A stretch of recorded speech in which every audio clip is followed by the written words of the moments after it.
Today, are immigration levels out of control? Should workers have the right to switch off? And how do we tackle rising food prices?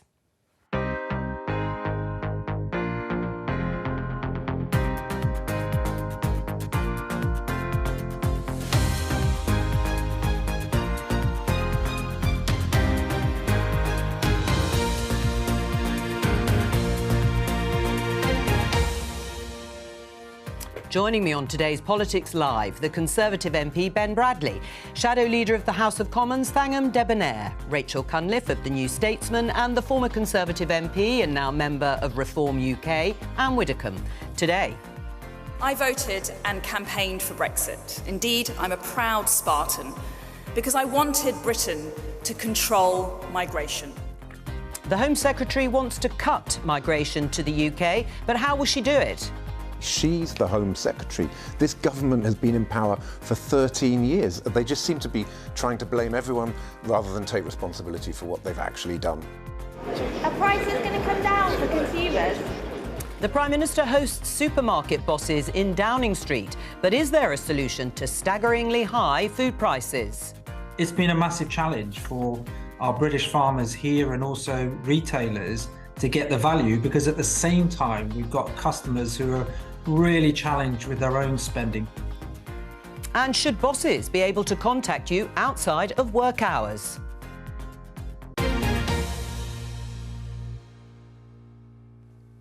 Let's start with this headline in The Guardian. It's in response to the Institute for Fiscal Studies, who's done some number crunching. 1 in 5 workers, it says, will be higher rate taxpayers by 2027. This is the consequence of tax thresholds being frozen for several more years. And it means that the number of people paying income tax at 40% or above, the higher rate, will reach 7.8 million people. That's 1 in 5 taxpayers and 1 in 7 of the adult population. Are you comfortable with that, Ben?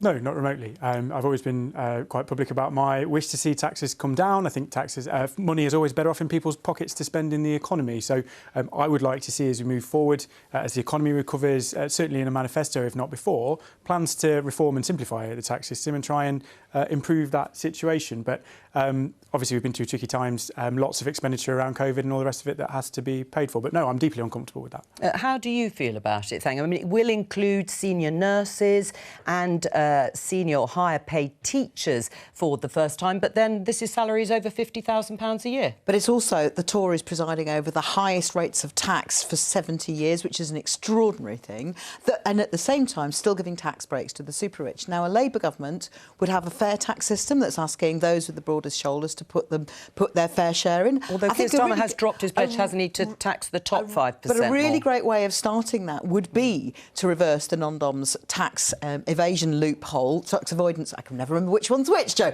the tax loophole, and that would help us to put more money into the NHS, and that would make a direct difference. Now, I think there are various things the Tories could do and the Labour government would do, and the Tories are choosing to preside over this. And Ben, you can't just say you regret it. You've been in power an awfully long time now. Isn't it time to take responsibility for your own tax regime? Well, I haven't, for the record, but I think the Tories have. The key thing here, you talk all the time, we hear all the time, we've got higher taxes, never have. Absolutely. I think as a Conservative Party, collectively we are deeply uncomfortable with that and recognise that. But Labour keeps saying it's too high. Everything I hear, we just heard from you, Thangam, is we'll put more taxes up. We'll put capital gains tax up. How are you going to reduce taxes for working people? Because I've not heard a single thing on that. Tax loopholes for the super rich. We would remove the VAT loophole for private schools. Those are just 2 examples. So you're putting 2 taxes up. Plenty more. So how are you reducing taxes? Those are about rebalancing the tax burden so by that putting more taxes richer up. people are paying their fair share, which gives us more scope to invest in those public services. How are you helping nurses with lower taxes? Help by investing in those public services. And when you invest in public services, you actually create the terms and conditions which make them better off. Is it fair for people earning just over £50,000 a year to be in a bracket that we call higher taxpayers? I don't think it's fair for them to be in that bracket without there having been a conversation about it. And the point about more people being brought into that tax bracket is it's essentially a tax increase by stealth. The government is counting on the fact that because of inflation, because wages are rising, fiscal drag means people are put in this tax bracket without necessarily realising that that is going to happen. I mean, Ben mentioned capital gains tax at a moment ago. We're talking here about earned income, about workers, how much tax they're paying. Unearned income is paid at significantly lower. The Prime Minister's own tax rate over the course of all his earnings was, I think, something like 22% on earnings of millions. So you'd like to see capital gains tax equalised perhaps with the higher rate of tax? Perhaps. There were all kinds of distortions in our tax system that actually mean if you're working, you're in a worse tax position than if you're not working and just making money off the investments of somebody else. Are you comfortable with the idea of many more workers in the country, including nurses and teachers, that are going to be dragged in, as we call it, that fiscal drag into that higher rate? Well, I'm never, ever going to be happy. I don't need to be comfortable. You know, I'm not part of this government. No? I'm never, ever going to be happy with high taxes. And it is absolutely scandalous. You've got a Conservative government. It's the highest level of tax for goodness knows how many decades. And that, I think, is regrettable. I think it really was rather ironic that when Nigel Lawson died, and people were rightly paying tribute to him, they pointed out that he was the one who stuck by his conviction that if you lowered the tax rate, you actually raised income for the Treasury. And yet, at the same time that people were saying that and paying those glowing tributes, they themselves were. Although when Liz Truss and Kwasi Kwarteng did try and suggest that, the markets freaked out, well, you could say. Hang on, he didn't just suggest that. I mean, they did a huge amount all at the same time, and I think their preparation and the way they tried to sell it was terrible. But, I mean, there is a general consensus that if you do lower taxes, you can raise income if you do it in the right way. Right. What about unearned income in that sense? What about wealth taxes, Rachel's point? Do you think it would be better, in a way, to stop freezing the tax thresholds on earned income and perhaps tax unearned wealth? I don't present them as just an either-or. I mean, I do think it's right to end the freezing of thresholds because that effectively means you're just dragging people into the higher tax bracket who shouldn't be there. But I also think you need to be very, very careful about, tax the rich until it hurts. Because if you do that, you provide disincentives. You don't get people wanting to come here. You do get people looking for offshore schemes, which they won't bother to do if the tax rate is reasonable. And we've seen that in the past. So, I feel very strongly that you don't look upon this as some sort of battle. Look upon this as how do we maximise revenue to the Treasury. Rachel? I think you can't have a conversation about wealth and taxes in this country without looking at house prices and house wealth. You've got people whose houses have doubled, tripled, gone up by sort of 10 times in value over the last couple of decades, who seem to think that they have earned that wealth, and therefore when they sell that house, stamp duty is paid by the buyer, the seller just gets to pocket the difference, and that's very, very nice for them. And then they go, well, this is our wealth, I owned it. How is that wealth how are they more deserving of that wealth than people who actually go to work every day and who are taxed at 40%? Well, for a start, I would have said that home ownership is something that spans all income levels. It isn't something that's restricted to the rich. And a lot of very modest earners have saved very hard and tried very hard to own their own home. Not people under 30, and they benefit from that rise. So I think it is something that should be encouraged. And I certainly don't think you want to start taxing the proceeds of home ownership. All right, let's move on. Look at this headline in the Daily Telegraph, talking about immigration. Million more migrants heading to Britain before next election. Ministers are warned. Projected influx of workers and students next year is at odds with Conservative pledge to cut the numbers, says the Home Office. Now, they are predicting, perhaps privately, 1 million more migrants. Some of the figures estimated when they come out next week on net migration point to something closer to 700,000 for 2022. Still high by historic standards. How does this sit with the repeated pledges by Conservatives and in their manifesto to bring down levels of net migration to tens of thousands? I mean, the tens of thousands number is from, I think, several prime ministers ago. We've had a difficult time. But I think Suella Braverman has, in her time at least, talked about bringing it down significantly. And I think it does need to come down significantly. I think, regardless of where you want to put a number, we have significant strain on public services. We have significant strain on, British citizens being able to access things like the health service, things like the kinds of welfare and support that people need. And the more people you add to that, the more challenging that becomes. So why is it so high then? Well, I think think the Home Secretary has laid out that she wants to see it come down significantly. But if we want to have an immigration system that is managed properly, there's two elements to that, right? One is having the points-based system and getting it working in the right places so it can bring people into the right That has things. been working. The other one is making sure we've got a fair system and we can stop people coming here illegally. Oh, no, but we're talking about here, Ben, we're talking about legal migration here. This isn't illegal migration, which is where the Prime Minister has pledged to stop small boats. What I want to say is, despite all these pledges, whether it was for tens of thousands or significantly bringing down the number, it's risen considerably under successive Conservative governments. Why? I think, again, the Home Secretary's right to say that we can't continue to rely on migrant labour. There's an example, and the agriculture example that we can perhaps come on to is a good example of where, again, we're going to be reliant on temporary migrant labour to support agriculture, whereas actually we've got 1 million people unemployed in this country, 2 million people economically inactive. Yeah. We have to train and support people to be able to do those jobs domestically. All right, well, let me just take you through some of the numbers. Now, these are broad figures, OK, in terms of how you break down overall migration figures, and these are gross figures, to be clear, whereas I've been talking about net migration, so the in and out. But total work visas issued in 2022, the sort of thing you were talking about under a points-based system, is just over 420,000.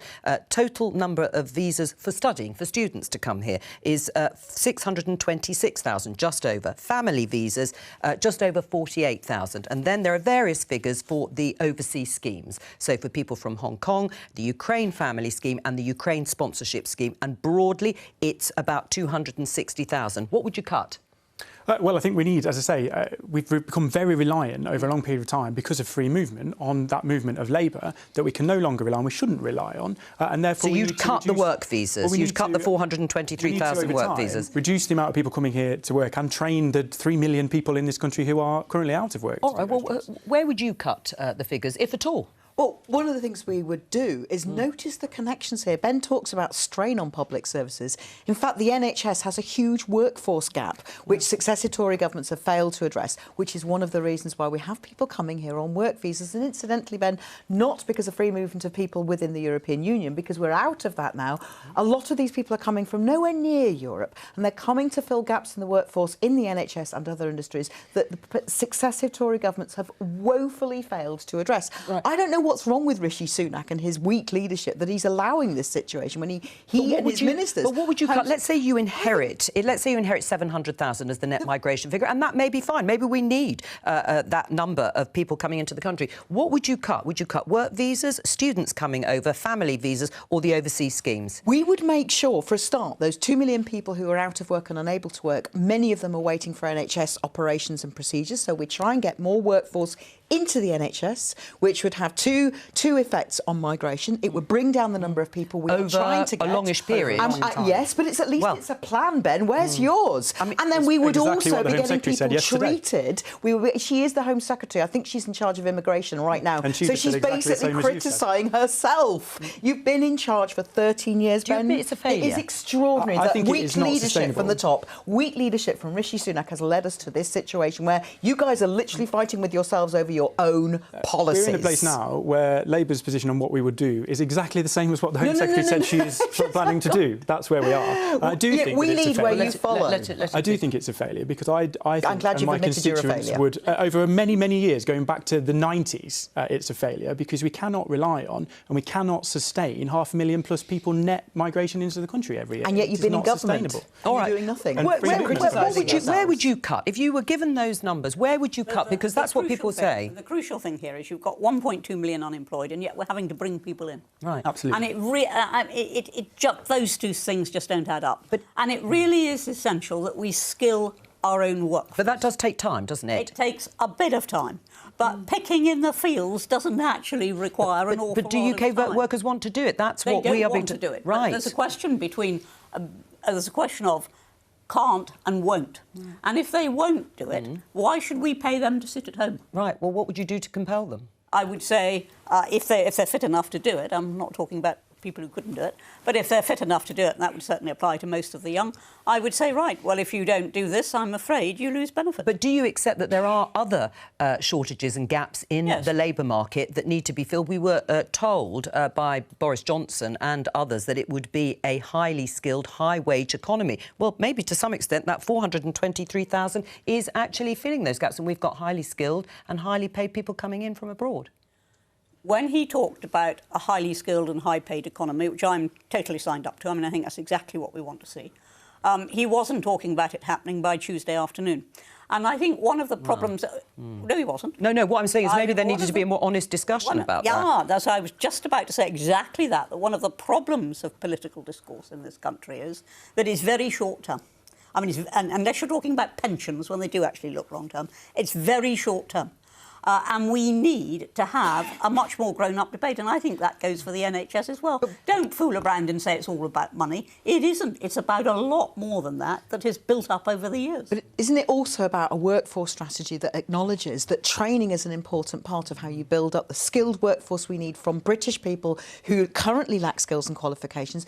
This is a government without an industrial strategy, without a workforce strategy, without a training strategy, all of which a Labour government would be bringing in. Yes, those are long-term solutions for long-term problems, but we need a government that's actually thinking about the long term, as opposed to one that just goes through every winter as though winter is a surprise, chucks a bit of money at the NHS and expects that to fill the workforce gaps, which never happens. I'm going to come to you, Rachel, in just a moment. You raised a question at Prime Minister's Questions last week about your frustration at levelling up. You were talking it broadly, but it would include, I presume, investment in education, investment in the sort of jobs and apprenticeships that perhaps is still lacking. Well, I think that part of the answer to this is that, as in many issues, there's no investment strategy. You can have all sorts of strategies that sit on a shelf and nobody looks at. No, they're not going on a shelf. The key thing to me is local areas, local business know best, local colleges and providers know best what skills and how to work with people. That's why I'm pushing around levelling up, because what that brings to our part of the world is the devolved adult skills budget and the opportunity to work with colleges and businesses. But the delivery hasn't been there, has it? Well, it's taken too long, and that's what I said last week. I mean, that is the issue. Long-term strategies don't work very well with the sort of electoral cycles, or perhaps, as people felt, they were promised in the referendum that these things would be quicker than they've turned out to be. I mean, I think the entire premise of this whole conversation is flawed, I'm afraid. I mean, we've got the caption on the TV at the moment that's reading, is migration out of control? No, it's not out of control. It's being controlled by the government. These people, we're not talking about illegal migration. We're talking about legal migration, people who have been granted visas for studying or for work because of the points-based system that the government said it would introduce, and now it has introduced it. And actually, public sentiment, I'm sorry, Ben, really isn't with your particular line on this at the moment. All of Come the up to my anxiety... constituency and have that conversation. I'm sorry, but the national polling shows that people are concerned about control over immigration. But if you talk about numbers and you say, how about people coming for these jobs? How about people coming to work in our NHS, in our care sector, to pick our fruit? A majority of people want migration levels to stay the same or increase. But you are in a minority here. The whole point of Brexit was that we would not close, but we would control our borders. And we are controlling them. We're issuing visas. 45,000 people came in boats last year. They're not controlled borders. That's illegal migration. I think but that is not a controlled border. That is not a controlled border. I think you should stop trying to say because we are focusing on legal migration. So, Anne, if you're talking about legal migration, do you accept Rachel's point that the government is controlling it? That's what I was just trying to say before everybody else plunged in.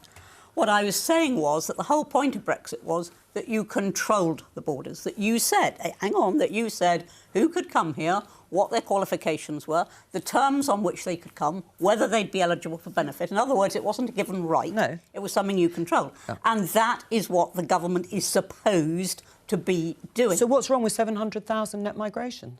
Well, I would say it's too high, given that we have 1.2 million unemployed. If we had nobody historically low unemployment. If we had nobody, we have the lowest unemployment since the 70s. Yes, but we've still got 1.2 million. You can't ignore them. They're there, and they need skilling. OK, so if they took some jobs, would you, and we still had shortages in the NHS, in agriculture, in our care sector, in lorry drivers. If we had zero unemployed, we still had those shortages. We should be able to skill our own lorry drivers. We can't skill our own lorry drivers. We can give up. If we had a zero unemployment rate and we still had those shortages, no problem. Well, if there was a zero unemployment rate, the economy would be in much better shape and we might just be able to absorb them. Right, so should then politicians be saying that actually 500, 600,000 net migration a year is what the country needs? I think fundamentally you cannot have an honest conversation with the public about how you control your borders and what your migration figures are if the public overwhelmingly can see that we cannot control our borders. That is, you're talking about people coming over in small boats. These are not in the figures. We cannot control who comes. That's the public perception in my constituency. And whose fault is that? if and it's that a is public a massive perception that's not post-COVID actually- challenge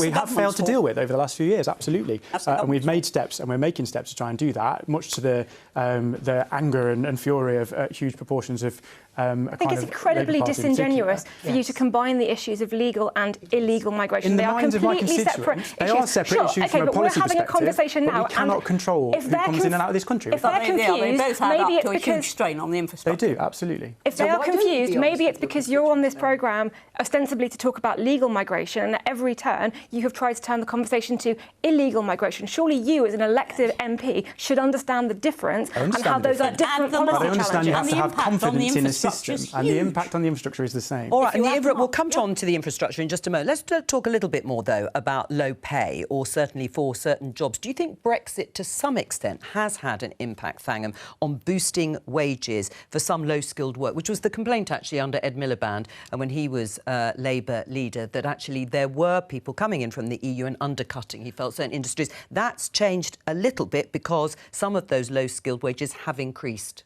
And I'd like to see all employers pay all their staff decent wages, decent terms and conditions, like that, and have training. Well, but that has to be part of an industrial strategy, and it also has to be led by a government that actually sets out to achieve those things.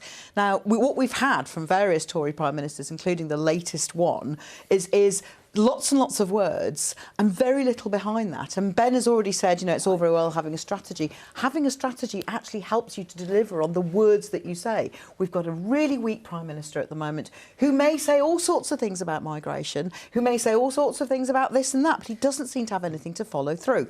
I would like to see us having an employment bill, a workers' rights bill, which a Labour government will bring in, which would make sure that we do have proper rules. Well, I can tell you, first of all, we will have proper rules for trade union negotiations. We would have rules on wages and wage negotiation. We would also have the option for workers to have more flexible working, which allows them to be more productive, if that's appropriate for their workforce. I can go on, Ben, if you would like me to. Is there anything? And what have you got? You've got nothing. In what way is more bureaucracy and more burden on business going to lead to higher wages? It's not. Right. I mean, they've redesignated the care sector broadly, not all care workers, to be a highly skilled, or certainly more highly skilled area of work than it had been. Would there be other areas that you would include in that, which might increase work visas, but that we have shortages in? Possibly. I would hesitate to name stuff just off the top of my head, but I think certainly in care, the key things to me are around, and as council leader, I'm in charge of care locally, the key things are around attractive career paths into health and care, not just to be so you get more UK workers to have opportunities. Then you would attract more UK workers, and also, to some extent, the opposite of what you've said, Thangham, less rules and regulations that might allow people to have more flexible workforce. Deregulation, I think, is crucial, and it isn't happening. It really isn't happening. Just briefly, before we move on to students, because they make up quite a large number, there seems to be a divide in Cabinet about it. On the one side, you've got Jeremy Hunt and Gillian Keegan, the Education Secretary, saying it's a great British export, but the number of students coming over with dependents is also very high. Who is winning that argument? Clearly, at the moment, it's Jeremy Hunt and Gillian Keegan. I think there is an argument that students shouldn't be in the migration figures at all. You should count them if they finish their degrees and then want to stay and work here. But if they're going to go back to their countries, why are you counting them in the first place? Now, we do have a problem in our university sectors, which is universities are over-reliant on foreign students because they can charge much higher fees. They're restricted in what they can charge here. Funding is suffering, and so they are relying on that foreign income. But I think, again, if you look at public polling, most of the public don't think that students should be included in those numbers. They don't think that that counts as migration in the way that other areas do. It's very, very disingenuous to kind of group all of these together and say it's too high, it's out of control. And it's particularly disingenuous to hear that line from a Home Secretary who is enacting the actual policy that she is now criticising. I mean, first of all, the students are not a cohort who just come and go. They're coming in every year. Yes, so you should count them when they choose to stay at the end of their degrees rather than I heard you say that. I'm trying to reply to that. They're not just a cohort. You've got a steady flow in, and yes, some will stay and some will go back. But all the time they are here, they have to be housed, they have to have health services, they have to have all the things that the rest of the population have, and rightly so that they should have them. So they are a strain on the infrastructure and they should be counted. Before we move on, briefly, Nigel Farage admitted on Newsnight last night that Brexit has failed. Do you agree with him? No, because I don't think we've got Brexit. I mean, that is the problem. You can't blame Brexit. What you have to blame is what's been done with Brexit. For example, what I expected and really thought was going to happen was that we would gradually, it wasn't going to happen by Tuesday afternoon, but we gradually become competitive with Europe, instead of which we're aligned with them. We've raised our corporation tax to the same level as France. We are bonkers. Well, on that note, we are bonkers. I'm going to introduce the idea of switching off, but not, of course, from this programme. The Financial Times, this headline, Labour Party plans right to switch off for out-of-hours workers. A manifesto proposal would echo legislation across Europe to stop bosses contacting staff. Thangham, you're on the Shadow front bench. Can you explain what this proposal is about? Yes, so this is part of our wider package of workers' rights, which we want to bring in, which are both good for business and good for workers. The right to switch off is never going to be something which should apply to everybody. There's always going to be certain workforces, certain sectors where that's not going to work. But for those people who are employed between 9 and 5, who have the sort of jobs that don't really... Office-based, mainly. You know, and that should be something where if you're paid to work between 9 and 5, you shouldn't be contacted by your boss at 9 o'clock at night. I think that's fair enough. I think if you're on call, you should be paid for being on call, and then, of course, you can be contacted. This is just about a reasonable, fair way of organising the workforce, because healthy, happy workers make better workers in any case, and to be constantly on call, to be constantly thinking if I don't reply to my boss's email at 9 o'clock at night, that's not a good way to treat with a workforce. And would it be enforced? Would it be compulsory? Would there be sanctions? Well, we want to work with employers and trade unions on how that could be effective. And I think it's important that we recognise this won't apply to every sector. There will be some sectors where that doesn't work. But we're working on this policy at the moment. And as you said, it's something that we're looking at to bring into our manifesto commitments as part of a wider package of workers' rights reform. What's wrong with it? Sounds like a massively top-down, meddling, burdensome set of regulations, to be honest. And actually, increasingly, more and more businesses and more people work flexibly. More and more people work from home. That's so out of touch with the changing nature of the workforce. And actually, why should the government decide when people can and can't email their staff or their employers? Standards. You can't legislate for common sense and proportionality. Absolutely. You can't legislate for those. You wouldn't they are things which a boss and his staff either have or they don't.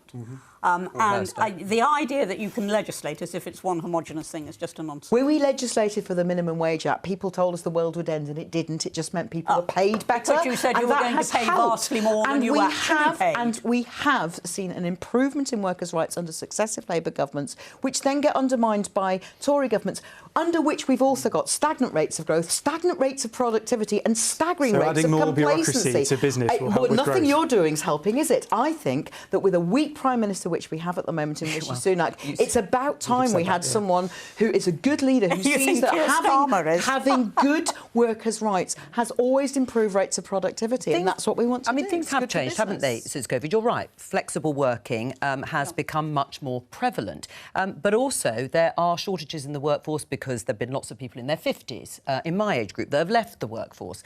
Retaining people has been tricky. Would this not help?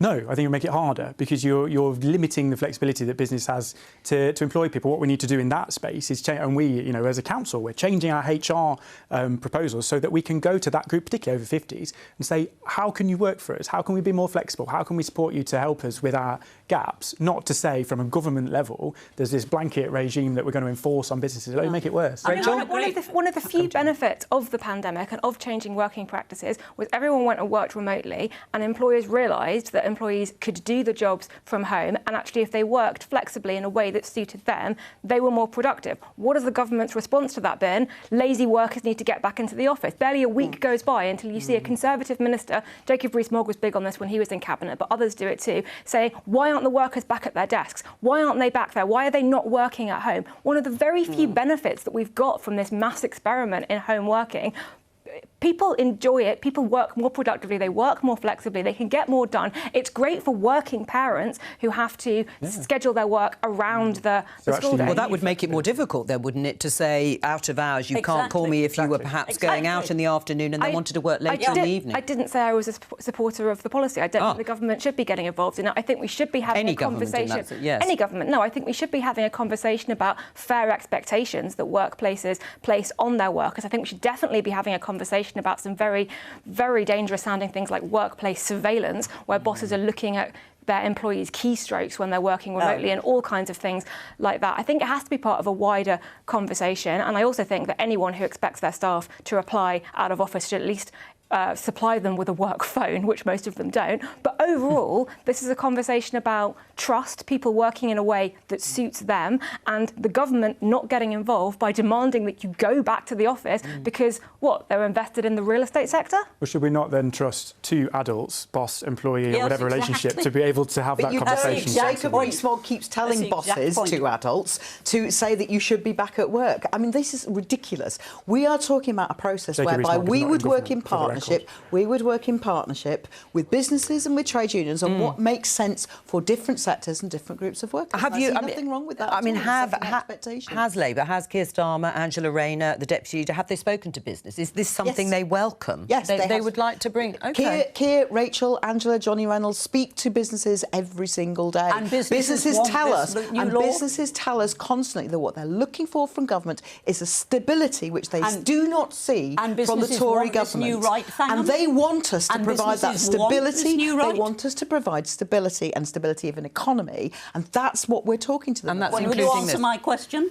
Have businesses indicated that they would like this law that prevents bosses Businesses contacting want their to have a employees? partnership, That's a and no. that's what they get from us. I tell you what It's actually businesses- talking That's a to no. I tell you them. what businesses That's a no. would Well, they like. don't get anything from the Tories Closer because they're not even cooperation. talking to them. Businesses would like closer cooperation with the EU and harmonised EU standards, and you didn't seem to care too much about that Yes. a moment ago. That's when you what said I said. Brexit had never been tried. Repeatedly. No, it's the All last thing businesses I- have a homogenous last thing view, I- apparently. So we have to listen to businesses. Hang on, don't Sorry. don't talk over each other. Rachel, you say what you were going to say, and I'll go to the others. No, I just think it's interesting that in some areas we have to take what businesses want. Businesses don't want this. They won't invest in our country if we do this. We absolutely can't touch this. We have to take that as sort of gospel. And other areas where businesses saying we need close cooperation with the EU, Brexit has been incredibly damaging to British businesses, then we ignore them. It seems like a certainly- double standard to me. Maybe Anne can explain it. Well, certainly big business wanted to have much closer cooperation with Europe.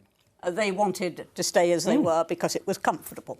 But actually, you know, business can really benefit from this if government allows them to. But Well, so look, without what- going back to Brexit, on the idea Oh. of switching off, do you switch off? No, it's very difficult. I try, to be fair, to get everything. I'll stay up late on a Friday, box my inbox off so I can do my kids' football on a Saturday, and that's my switch off. Do you switch off, Anne? I mean, would this help people switch off if they thought they weren't going to be contacted out of hours? In case you've missed it, I'm retired. Yes, well, you know what I mean. Generally. I haven't missed it, actually. No. But even Well, before, I was- did you ever switch off? Did I ever switch off? I think that if the Prime Minister had rung me up when I was a minister and I had been switched off, I would have been switched off quite permanently. Rachel? Well, you know what journalism's like. The Yes. line between jobs Well- and life, that's non-existent. And that's the problem, isn't it? I mean, there'd be so many sectors in will work. politics, journalism, anything that works over NHS, or is it a generational thing? There are different sectors where it would work and other sectors where it wouldn't work. And I think being a member of Parliament, it's important that you do get a family time, but it's also we need to recognise the fact it's a full-time occupation being a member of Parliament, and I remain available to my constituents as much as possible. But we still need a balance, and I want that for other people as well. Well, and Can I just pick up on something that Rachel said, because I was trying to earlier, because I think it's important. I think she's absolutely right. I welcome working from home. I welcome that social revolution that followed COVID. And I welcome the flexibility that it involves, particularly for mothers with young children and people not commuting and all the rest of it. Great, fantastic. But it's based on trust. It's based on the employer trusting the worker to be working. And because of that bond of trust, it's got to be possible for the employer to ring up outside standard office hours because that person isn't working standard office hours. Right. Well, the one final thing is presenteeism, as I think it was called. People staying late, sitting in the office for hours and hours, but not actually really doing anything. It looked good, but it wasn't very productive. I mean, do you think this sort of proposal could end that idea of people just trying to prove that they're working long, hard hours when actually they're not? I mean, I think COVID has kind of already done that, and you no longer get points simply for sitting in an office not doing anything. You also no longer get points for turning up at the office very obviously unwell to give your virus to literally everyone else because you were afraid to take a sick day. So, yeah, there are benefits of the way the pandemic has changed working practices and trying to sort of go back in time and say it never happened. Like, why would we get rid of one of the very few positive things that has happened over the last couple of years? But why try to over-regulate it, which is what Thangham wants to do? Let's show you this. Let's show you this. We're talking about food. That's because there is a Downing Street summit today. The headline is "Food Prices," which, if you haven't noticed, soar as Prime Minister meets industry. Now, we're seeing the average prices of some of the very basic foods rise, hitting a 45-year high of 19% in March. We've seen a whopping 52% increase for cucumber, which has gone up by 29 pence. Lettuce has increased to 22 pence. With cheese, that's a £2.76 rise to more than £9 per kilo. Butter is up by 55 pence and bread 31 pence. So overall, that is going to cost you £4.13 pence more than in 2022, a 39 pence rise. Now, I want you all to repeat that, what I've just read. No, I'm only joking, obviously. I mean, Ben, what can be done, if anything at all, to bring down the soaring price of food, which is at about 19% on average? Yeah, and it's a big pressure. And clearly, you know, one of the Prime Minister's key priorities for this year is halving inflation over the course of this year. That's massively important. I think there's a number of factors in this, both long and short term. Firstly, it's worth saying we've got a £94 billion package of welfare support. I think outside of COVID, probably the biggest welfare package ever in history in terms of supporting people with costs. But actually, things like improving trade around agriculture, the food strategy talks about how we put farming and agriculture at the heart of all that. And back to our immigration strategy, actually, we've released some temporary working visas for people to come and help get things onto shelves, which will help as well, although we need to phase that out over time. So I think the government is, you know, working in all sorts of ways to try and support people, but, you know, couldn't bring that inflation down. It's not an overnight fix. Well, no, we've discovered it's still at around 10%. I mean, Rachel, should the government be intervening to try and help consumers with their food bills? I think when you've got an issue where food poverty is so high and the prices of food inflation is just shot up by that extent, you need the government to keep an eye on what is going on. And actually, what is going on is a really interesting question because, yes, food has become more expensive to produce. The price of fertiliser is up, the price of labour is up, energy bills, all of that is true. But at the same time, the profit margins of the supermarkets, the price that they are paying at the farmers for the food at wholesale versus the price that they are charging consumers, there is a massive gap between that. And we need to have a conversation about why that is and what we can do about it. When we had the energy crisis, there was a windfall tax on oil and gas companies because there was an understanding that while everyone else was suffering, really suffering, it wasn't right for certain companies to profit from that suffering. Maybe we should be having a similar conversation now about the supermarkets. Well, we can show you the headline. Anna, get you to comment. Bloomberg, soaring UK food prices forces competition watchdog to investigate. The term greedflation has been bandied about as an accusation that the supermarkets are over-profiting from these rising food prices. Well, I used to represent a rural constituency. And even then, you know, and I've been retired 13 years, even then the farmers would complain constantly about the supermarkets, about their demands. You know, you mustn't have a little scrape on a carrot, it must be a beautiful sort of carrot, about their pricing. And they appeared to hold the whip hand, and that doesn't appear to have changed. But I wish to make a general comment, which is this, that the only way this is going to be tackled is if inflation comes down. You will not get inflation coming down while you have inflationary wage rises. And we've got to face that. Some of the wage demands at the moment are utterly unrealistic, and they will fuel inflation, and we'll be back to where we were. And I lived through the 70s. I'm probably the only one on this panel who did. I lived through the 70s, and that was exactly what happened. Prices went up, so people said, we've got to have wage rises to enable us to buy. And therefore... But it is a catch-22, isn't it, if the cost of living is still going up? What do you do even now, at this point, with rising prices at the rate they are now for basic foodstuffs? Well, I mean, Jim McMahon, who's our DEFRA Shadow Secretary of State, has been calling on the government for action for months and months now. What in fact, we had a food summit several months ago. There are several things you could do. Nothing's going to be straightforward, but there are some things you could do. You could use the oil and gas levy now to support those energy-intensive industries. Farming would obviously be a strong contender for that. That's the first thing. The second thing you could do is get an agricultural deal on veterinary inspections so that that cross-border trade in agriculture and food products was easier. That's something the agriculture industry, but also food retailers and food producers are crying out for. That would also benefit consumers. And you could decide that you are going to use the UK's considerable purchasing power in public procurement and focus primarily, or wherever possible, on locally grown food, on food grown in this country, to help the food industry actually to right itself. Now, I think those are three things the government could do and the Labour government would do, and we've been calling on the government to take action on this for months. But I also wish to differ from Anne here, because I think I understand, I think it was the Institute for Fiscal Studies, I may be wrong, who said last week that the primary cause of inflation was not public sector wage rises, it was food prices going up, and we can see that in the shopping basket, which Joe showed us just then. Would you subsidise? Would you ever wages? Well, the price of bread? no, and that we talk about it all the time, but at the moment they haven't agreed to some of those certainly inflation matching or inflation busting pay rises, and much of it is global forces. That's what the government keeps telling us. It's about the war in Ukraine, food prices going up as a result, and energy prices going up. Would you subsidise any foodstuffs, any of the basics, in order to help consumers? Either of you?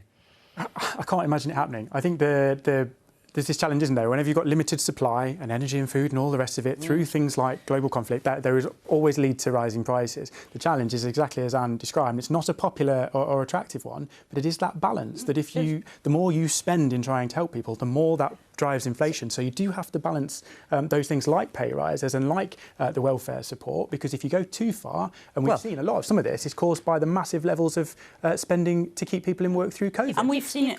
Food price, that's not what put food prices up, though, That's is it? what's driven I think we inflation. need War in food Ukraine security. certainly helped We need a put food food security prices up. policy that puts at its heart protecting our farming and food production industry, and also encourages to make sure that in supermarkets are not indulging in non-competitive practices. Well, they deny that, of course. And I know they mean, the do, supermarkets but we need to make sure that that's happening. Right, they deny that that is what's happening. And actually, the margins are closer, they argue, than perhaps you were suggesting earlier, Rachel. But of course, there is this investigation now going on, and energy prices, or the price of wholesale gas, is falling. But we're not seeing it, are we yet, coming through? Not yet. But I mean, what we should understand is, first of all, that our food prices are still lower than a lot of Europe. Secondly, that a huge amount of food inflation was driven by Ukraine. Not by Ukraine, by the war in Ukraine. And that has made an enormous difference. And we just have to be as grown up about this as we can and stop thinking it's purely a UK problem, because it isn't. And we also just have to learn the lessons of the past, as I've already said, which is that prices follow, wages follow, prices follow, wages. We've seen it. Yeah, but what do you say to theory. consumers who literally can't afford to pay even for some of the basics if they've gone up the way that cheese sandwich has with all its ingredients? Well, then you don't do the cheese sandwich.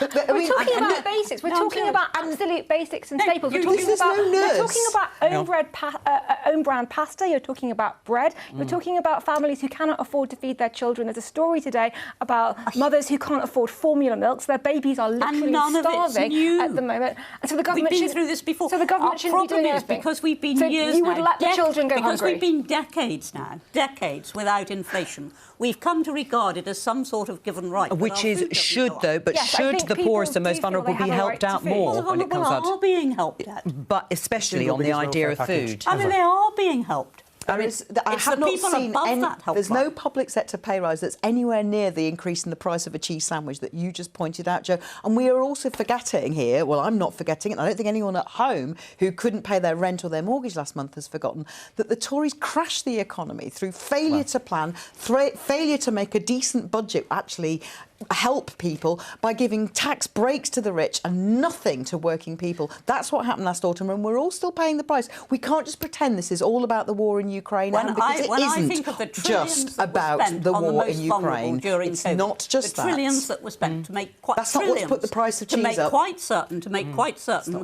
that people could be paid even if they couldn't work. That's not what's put the price of cheese up. Do we have to accept that we're going to have to pay more for food, even if the rate at which prices rise start to fall?